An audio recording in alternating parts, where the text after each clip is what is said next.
All right, so Mark wants to set up a trailing stop loss that's trailing the EMA 55. And of course, it doesn't matter what chart or what interval you're using there. BlackBird doesn't care about what chart or what time frame you're using.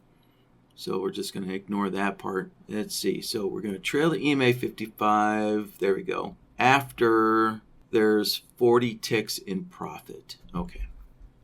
So let's start from scratch again here. So let's cancel that stop loss. And let's see if there is... Yeah, there's nothing really that close. We could start with the parabolic SAR, and then switch everything over to the EMA 55. But you know what? I'm just going to start from scratch here. So we'll just go with the custom one there. And let me switch over to the options tab. All right, so the initial placement here, we're going to open that up. And so what is this? This is the select input window here. So for the mode, we're going to switch this from price over to an indicator value. All right, there we go. So make sure it's on indicator value. So now we have access to the indicators. So let's open this up. And let's see. There's our EMA. And let's put the 55 on there, like so. And there we go. All right, so there's our initial placement. It's on the EMA 55. Now let's switch over to the trailing actions tab here. And again, set the mode to custom there. And we're going to add a trailing roll.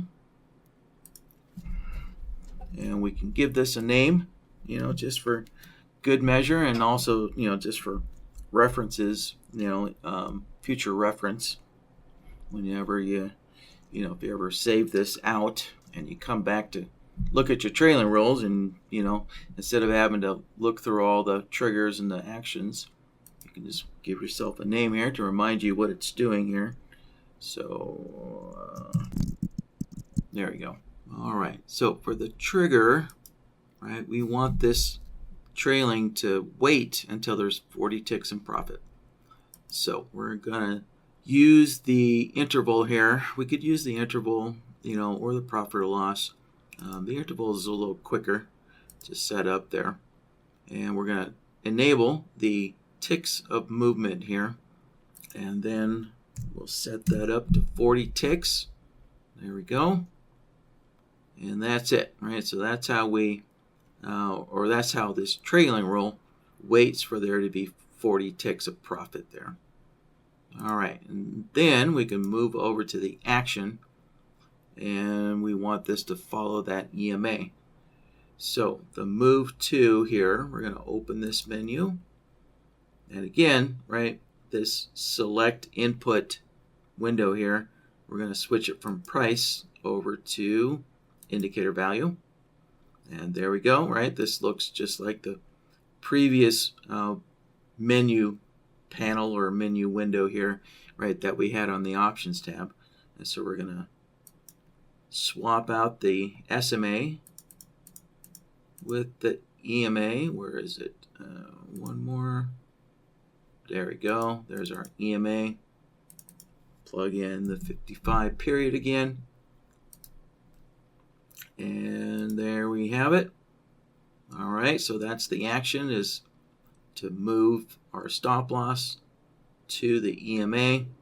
And then lastly, we want this trailing roll here to keep repeating indefinitely there.